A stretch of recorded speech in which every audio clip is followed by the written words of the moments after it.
Something is deeply wrong in Canada. We're one of the richest countries in the world, and yet more people than ever can't afford food or a place to live.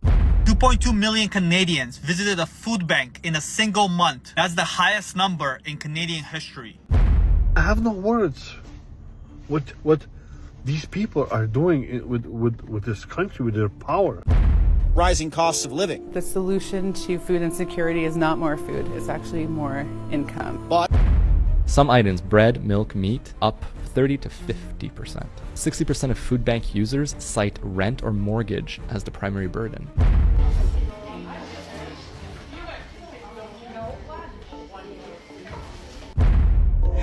Because of the food bank usage going up. Hunger is an important issue that affects so many Canadians across Canada. I don't usually cry, but yesterday I did, and it wasn't because my stress levels were through the roof.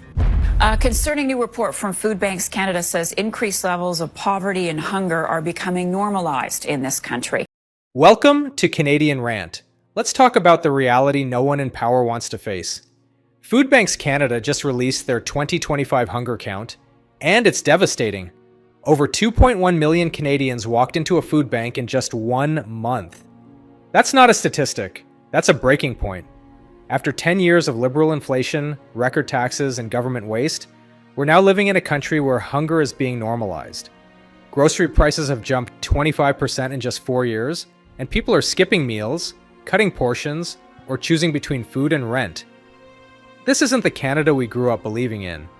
This is a Canada where working families are starving, seniors can't afford milk, and children are eating less because their parents have nothing left to give. So let's uncover what's really happening behind this hunger crisis, and who's profiting from Canada's pain.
Something is deeply wrong in Canada. We're one of the richest countries in the world, and yet more people than ever can't afford food or a place to live. Just 5 years ago, Canadians visited food banks about 1.1 million times per month.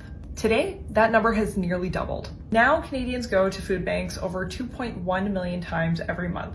That's the highest in our history. And what makes that even more alarming? 1 in 5 food bank users has a job, which means they're working and they still can't afford food. In the latest national count, nearly 60,000 people were found to be homeless in one single night. That's almost double what it was 6 years ago. Back in 2010, about 870,000 Canadians used food banks each month. Now it's more than 2 million. The systems we have in place are failing us. The policies are failing us. This is about years of decision making, giant and consistent deficits that destroy the value of our dollar and drive inflation, runaway housing costs and demand, stagnant wages and weak social supports, politicians that are primarily interested in vanity projects. All of this over the last decade has pushed millions of Canadians to and over the edge. Our politicians have seen giant holes in our economic system for years. Rather than trying to address them properly, they foolishly tried to cover them up by using band-aid solutions like spiking immigration as a way to increase GDP and labor supply. This is of course irresponsible and short-sighted because it drives demand for services and goods that are already under strain and results in further inflation and price hikes. When people can't afford food or shelter in a country this rich, it's not an accident, it's a warning sign. And we're watching affordability collapse in real time. No one in Canada should be forced to choose between paying rent and eating dinner. It's time for policies and a government that prioritizes Canadians. But that's just what I think. What do you think? Let me know in the comments below. talk about food banks. We don't realize it, but Canada is facing an unprecedented hunger crisis with 1 in 3 Canadians, 11 million people, now relying on food banks, the highest level in history. Demand has doubled since 2019. We've seen food inflation of 27% since 2020. Some items, bread, milk, meat, up 30 to 50%. 60% of food bank users cite rent or mortgage as the primary burden. 25% of users have jobs but still can't afford groceries. I don't usually cry, but yesterday I did. And it wasn't because my stress levels were through the roof. It wasn't even because we had to call the police. It was because over 15,000 of you showed up yesterday to Ugly Potato Day to grab free produce. You didn't just show up, you waited in line for hours. Yesterday was one of the most heavily rained days of the year. I feel that this just shows how broken our country actually is. How long did you wait in line up for? About an hour and a half. An hour and a half in the pouring rain.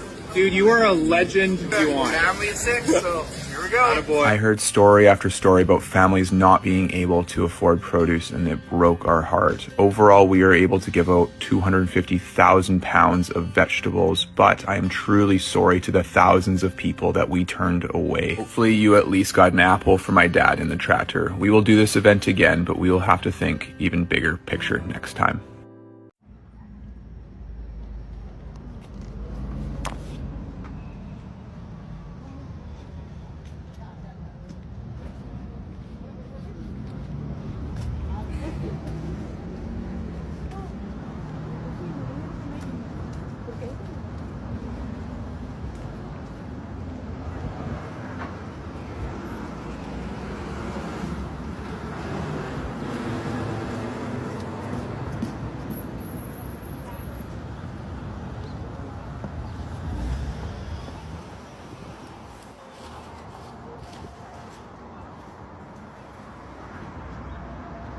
How the fuck does this make any sense? Our food prices in Canada are rising 50% faster than in the US.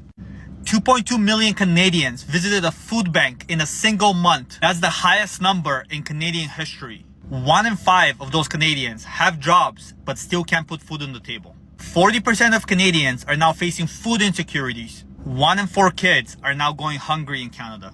Guys, this is not Canada we grew up in. This is fast becoming a third world country, and they're pulling the rug right underneath our feet. This is what 10 years of liberal leadership has done to the country. And let me make one thing clear. This isn't about left or right anymore. It's not liberal versus conservative anymore. It's Canadians versus the collapse. It's about people versus poverty. I don't care what color your lawn sign is. I'm a conservative. And if conservatives were in power for 10 years and Canada looked like this, I will be voting liberal tomorrow. This isn't politics anymore. It's survival. We need to come together as Canadians, lock arms, and help each other. Stop waiting for the government to save you and turn your back on your neighbor because they voted different color than you. Because the current government isn't for you. The people are for the people. It's time to take this country back. Before more families end up on the street, before kids go to bed hungry, before we completely lose what Canada we once knew. This isn't about left or right anymore. It's about saving what's left. 2.2 million people in 1 month came to the food bank to get some food. In one of the most popular countries on the planet. In a place where there's supposed to be heaven for a lot of people who run away as refugees to a country where it's safe and everything is affordable. This is... I have no words. What these people are doing with this country, with their power. 2.2 million people are desperate for food that they can't obviously afford. This is embarrassment in front of the whole world. When is this liberal government going to realize that the whole world is watching? That we are becoming some sort of place where we can't feed our citizens. Meanwhile, we pay the most amount of taxes probably on the planet. And we have 2.2 million people walking into a food bank to get food. I have no words. I have no words. Meanwhile, we're giving billions and billions of dollars everywhere, to everyone, but not here. A concerning new report from Food Banks Canada says increased levels of poverty and hunger are becoming normalized in this country. Food bank visits continue to rise across Canada, reaching nearly 2.2 million monthly visits. That's double the number from 2019. Nearly 1 in 5 people who rely on food banks have jobs. That's up from 12% 6 years ago. A third of food bank users are children, a third of them, representing nearly 712,000 monthly visits this year. And 70% of food bank users live in rental housing. Food Banks Canada is calling for legislative changes to tackle the crisis. Those who are employed, they constitute every segment of the labor market. We're seeing construction workers, we're seeing receptionists, we're seeing people who work in healthcare. It's pretty much, there's no one who's unscathed from the impacts of the rising costs of living that have occurred in particular in the last few years, whereas average wages have not been able to keep up with that. So it shows how deep and pervasive this issue is. And 33% of food bank users are children. And we are seeing 23% now are households with children, so two-parent families with children, and that's compared to 19% in 2019. So similar to the working poor population, families with children in particular have been particularly hard hit by these cumulative increases in the cost of living, especially in regards to housing and food, which now constitute almost 100% of the disposable incomes of those in the lowest income quintile alone. So people are having to dig into their savings. And it's showing how it's becoming normalized, and poverty and hunger is becoming normalized because people have little choice.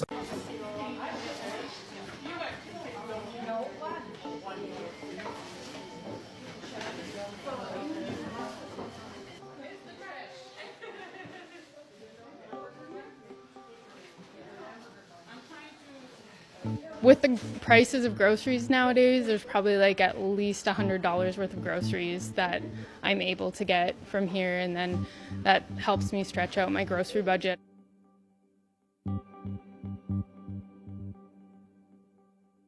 It continues to grow, and it continues to be at an absolutely record high level. And so it's going in the wrong direction. It's going in the wrong direction across the country. And we need to start getting things going the other way, which is less people going to food banks.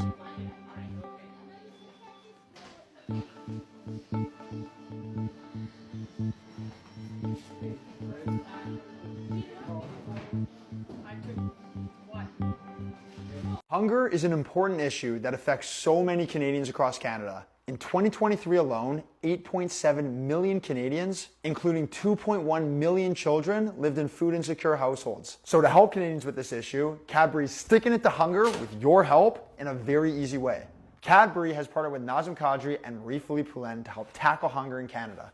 And they are leading by example on this one. All you need to do is purchase a Cadbury product, and a portion of the proceeds will be donated to select Canadian food banks. Cadbury's donation goal is 400,000 meals. And guys, it's really easy to contribute to a great cause. And because this is a hockey-themed campaign, I'm gonna create my own hockey-themed hamper to help a young family in need. I'm gonna draw out my gloves for this part. Let's start off with some of the Cadbury products.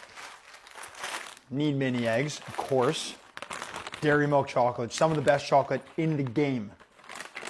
Had to go with just a bar of dairy milk because I love it so much. I think other people do too. Here's the bag of mini eggs that we bought earlier. Just got to include these as well. Let's add a bit of a hockey theme to it. Have 2 mini sticks over here. I'm throwing in some flame tape for them as well. Have a little ball so they can play mini sticks, and a couple of pucks as well. That right there is a nice looking hamper, folks. Let's help address this important issue and make sure that our fellow Canadians are getting fed. We've got the food professor here saying that the industrial carbon tax does increase the cost of food based on 2 studies they've done. And since the publication of both of our studies, because we published 2 studies, 2 papers, the gap between wholesale prices in Canada versus the US, food wholesale prices have actually increased. So, and we believe that one factor driving this is the carbon tax.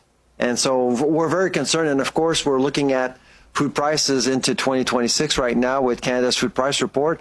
And again, we don't, at this point, we feel that we actually may provide Canadians with some bad news for 2026. So we are expecting food inflation to continue to be a problem moving forward. Food Bank is discontinuing its mobile food hamper partnerships with some outreach groups. Change served 16,000 Calgarians last year, referring 10% of them to housing supports. Rising costs of living. The solution to food insecurity is not more food, it's actually more income. But some outreach groups feel left out of the response. The Food Bank reevaluating partnerships with its mobile hamper program, impacting some organizations like Be the Change YYC. We serve over 100 people a day when we do outreach, upwards of 140 some days. So that means that those people aren't going to have as much food, as much variety of food and nutrition available to them. The Food Bank says it's diverting its resources, increasing the resources going to larger agencies like the Alpha House and other organizations and charities by 20%. As new leadership, it was just time for us to take a step back, look at what we're doing and who we're doing it with, and it's really nothing more than that. Right where they're at with food and these types of supplies when they're hungry is the way to start that conversation. It would be really bad. There's way more people out here than people have any idea. Yeah, it's the most important ingredient in your body. Previous shifts, I've had more food to give out and more nutritious food. And now that I don't have that, the clients are really noticing. But the Calgary Food Bank is confident in the partnerships it already has. They're just all empty. But that's not sitting well with Be the Change YYC. It doesn't really make sense to me, especially with the reach that we have. The nonprofit's partnership with the Food Bank is ending. It had a laundry list of requests, essential food items that now won't be delivered. Be the service each day, prompting the charity to discontinue some partnerships with smaller outreach groups for its mobile hamper program. We did take a step back, look at those partnerships, and we're just making the decision to work with specific partners on a deeper level. The Food Bank is instead opting to fill gaps with larger agencies like the Drop-In Center, Alpha House, and Calgary Transit.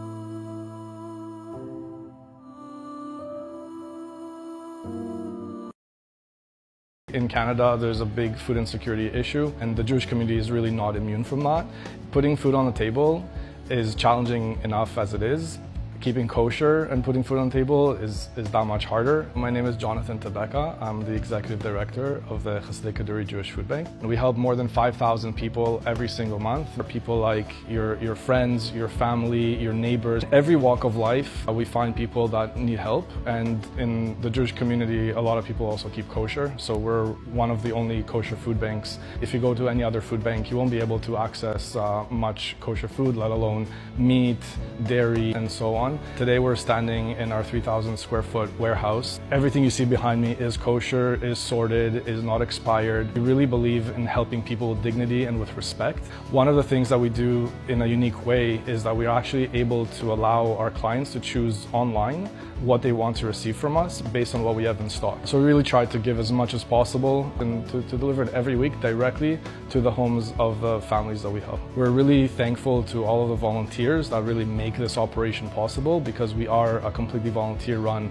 organization, myself included. A Jewish value is to give back and to help each other, and that's really what we're here to do. I think what the food bank does is it does provide that emergency stopgap measure for those families. We see them come through medical emergencies, through transition for employment, whether or not they've lost their job or job transition, or unexpected expense like a car repair bill. So they come to us in really vulnerable times. We show about 46% of our clients come episodically. They come like once or 3 or 4 months over the year and then not again. And the rest, we have 44% of our clients are children under the age of 15. Wow. So it's very hard for you to... That's the tough one, right?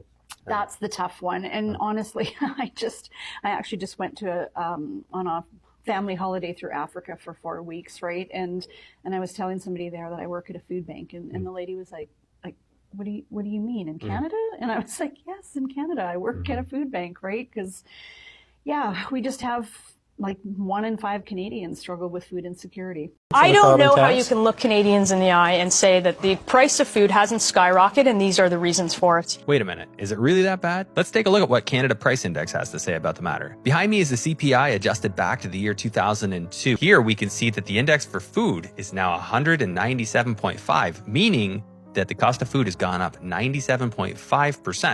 And I know what you're thinking, that actually doesn't seem high enough. And it's not, because the CPI uses something called substitution, meaning they'll assume you're not going to eat steak if steak got more expensive. You'll switch to chicken. So you're telling me that the industrial carbon tax on fertilizer, on fuel, on farming equipment does not pass down in the price? 97% of emissions on a farm are exempt from I the don't carbon know tax. how you can look Canadians in the eye and say that the price of food hasn't skyrocketed and these are the reasons for it. Well, the price of food has skyrocketed. Packaging taxes. There's also currency changes. There's climate change that has But you're a led better to drought. defender of the government's budget than they are. What do you think? Is it climate change that's driving up all the prices, or is it something else? Let me know down below. Those monthly food bank visits have doubled since 2019. Joining us now to break down the findings is Food Banks Canada CEO, Kirsten Beardsley. Kirsten, thanks so much for joining us today. Thanks for having me. All right, so what stands out to you most in this year's hunger count report? Who's being hit hardest right now? Well, the first thing that stands out is just the number. We're now seeing 2.2 million visits to food banks in Canada every month. So that's staggering in and of itself. As you said, that's doubling since prior to the pandemic. What really stood out to me was the number of people who are employed who are coming to food banks. So that number has been growing. Now 1 in 5 people who come to food banks have jobs. And instead of stopping at the grocery store on the way home from work, they're having to stop at the food bank because their incomes aren't matching their expenses. We always see, it's really hard to see the number of children who rely on food banks every single month. So about 1/3 of the folks relying on food banks are children, which is so concerning. And then the number of two-parent households. So folks from every part of the country and everyone that we see in our day-to-day lives is affected by hunger. And Kirsten, Ontario and Quebec are seeing record numbers, each with well over 700,000 monthly visits. Why are those two provinces experiencing such a high spike compared to others? Yeah, what we're seeing is in places where cost of living is high, folks are really struggling. So one of the things that struck me in this year's hunger count was just how much folks are spending on essentials. So about 70% of people who use food banks pay market rents. And about 70% of their entire income goes towards housing. And when you add on other essential costs like food and transportation, you're looking at folks at the lower income quintiles spending over 100%. When a country like Canada, one of the wealthiest, most resourceful nations on this planet, reaches a point where over 2 million people have to rely on food banks just to survive, that's not just a crisis. That's a collapse of values. We were told to trust the system. We were told inflation was temporary. We were told our sacrifices would stabilize the economy. But what did we get instead? Skyrocketing grocery prices, taxes that eat every paycheck, and billion-dollar profits for corporations that sell us our own food at double the price. Families are standing in line at food banks while grocery CEOs and politicians smile for cameras and talk about economic recovery. Recovery for who? Because it's certainly not for the families skipping dinner so their kids can eat. We're watching seniors stand in food bank lines after working their whole lives. We're watching parents water down milk so it lasts longer. We're watching children go to school hungry in a country that's supposed to represent opportunity. And while we struggle, the response we get from the people in charge is the same tired line. We're working on it. But we've heard that for years, and every year it gets worse. This isn't just about food. It's about priorities. Billions go to corporate bailouts, consultant fees, and foreign projects, while everyday Canadians can't afford eggs and bread. That's not leadership. That's betrayal. So maybe it's time to stop waiting for the system to care. Maybe it's time we start speaking louder, demanding change, not begging for it. Because if hunger becomes normal, then so does failure. To everyone watching this, if you've ever had to choose between groceries and gas, if you stood at the checkout line calculating what to put back, if you felt that quiet shame of needing help just to eat, Know this, you are not the problem. You are the reflection of a country that lost its balance, where survival now costs more than living. And if this message resonates with you, don't stay silent. Share this video, talk about it, break the stigma. Because when millions are hungry, silence is complicity. We need to hold those responsible accountable. The corporations that hoard profits, the leaders that ignore suffering, and the system that calls this normal. This is not normal.